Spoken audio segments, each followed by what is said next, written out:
Hello everyone, Chief Canuck here, back with the latest installment of the Halo 5 Hunt the Truth campaign. Ben is still confused by his findings. Katrina, a childhood friend, told him that John died at the age of 6, and John's parents were alive, while Oni interviewees told Ben the exact opposite.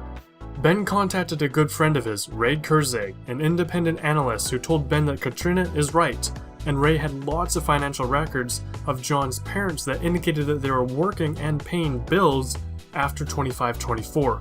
Which is when Ben was told by Oni interviewees that they had died.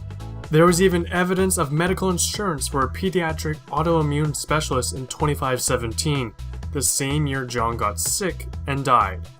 Once again, we know a different story, one that Ben doesn't know, at least not right now. John was selected among 74 other children and kidnapped at the age of 6 to become a Spartan.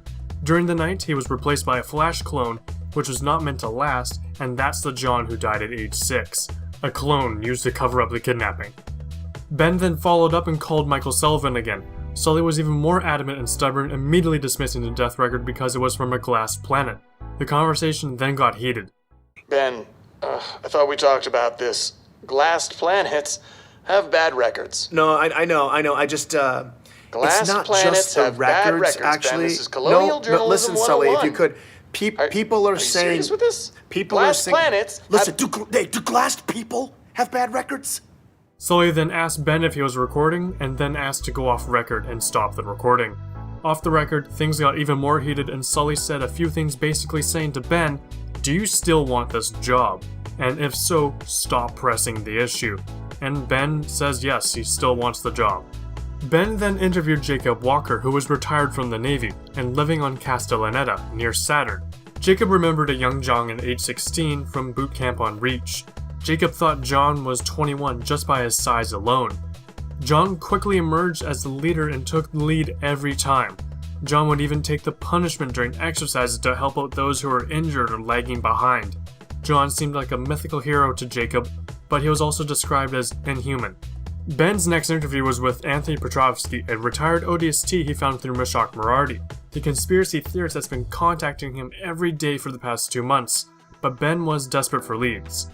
Petrovsky wasn't on Sully's approved list of sources, so Ben went off the grid to chat with him using Chatternet instead of Waypoint to avoid unwanted listeners.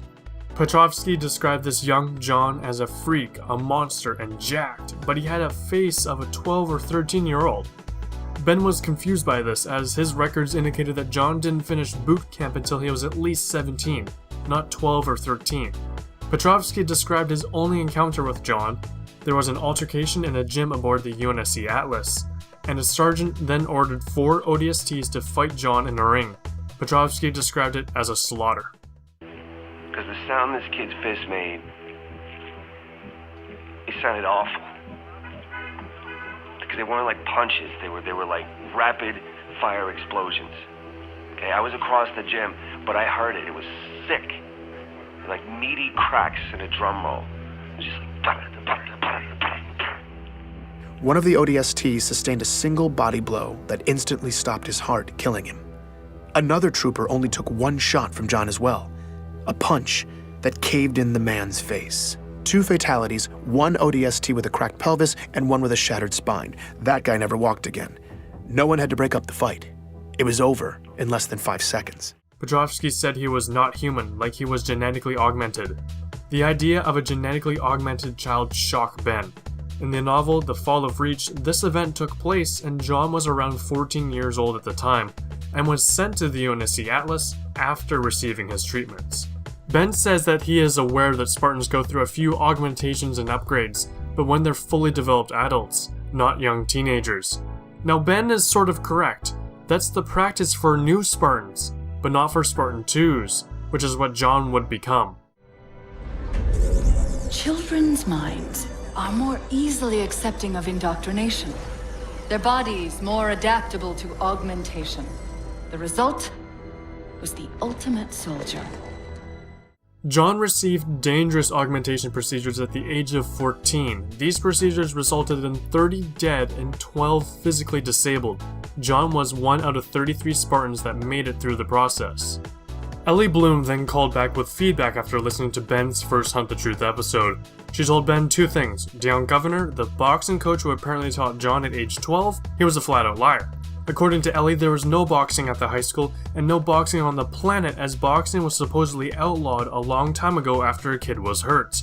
The second thing, the abductions by the rebels, that didn't happen either, which refuted Ben's documents and interview findings from Oni interviewees and Oni themselves. Apparently the rebels only had a political presence, they worked to influence local policy, there were occasional violent incidences, but no abductions. It was apparently pretty peaceful. Upon hearing this from Ellie, Ben then attempted to call back those he interviewed through Oni's approved list. Dion, the boxing coach, he got no response. Gabriella Dvorak, the Oni vice admiral who supposedly freed John and others from the rebels, no response. Apparently she was in the field and unreachable. Thomas Wu, who described the rebels' treatment, actually answered the call. Ben repeatedly questioned Thomas Wu to make sure he was absolutely certain that Elysium suffered the same horrific rebel insurrection. Mind you, Wu was from a neighboring colony. Wu said his statement was the best he could remember. Ben doesn't believe it because Wu previously remembered details so perfectly and listed off every safe place in the region with no hesitation. So Ben took a gamble and suggested that Wu hesitated when he would have said Elysium City. Wu became frustrated and said he didn't care because the rebels did this to all the outer colonies, so who cares if it was a different place and he got the name wrong. Wu said he just wants peace of mind for his family.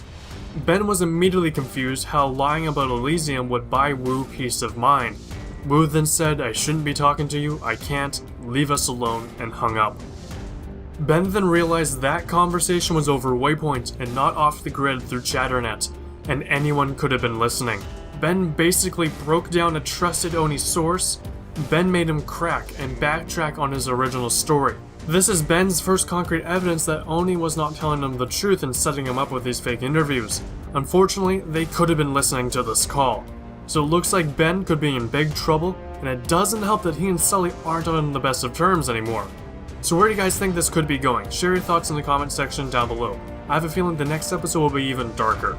I hope you guys enjoyed this breakdown of the latest installment of Hunt the Truth. As always, the link to the audio log will be down below in the description.